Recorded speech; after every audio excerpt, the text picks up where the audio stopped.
Hello guys, welcome back to again iTechHub YouTube channel. My name is Dhruvin. Here in this video I will show you Apple recently launched the iOS 17.3 versions for iPhone and iPad users.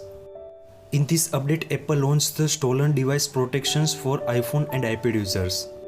Here in this video I will show you how to turn on stolen device protections on iPhone after iOS 17.3 update. Before the starting this video, please make sure you subscribe my channel, like, comment and share, and also press the bell icon for the more informative video. Before turn on stolen device protections, you need to update your iPhone with iOS 17.3 update. Updating is done now. First of all, open the settings app. In the settings app, scroll down and tap on the Face ID and password.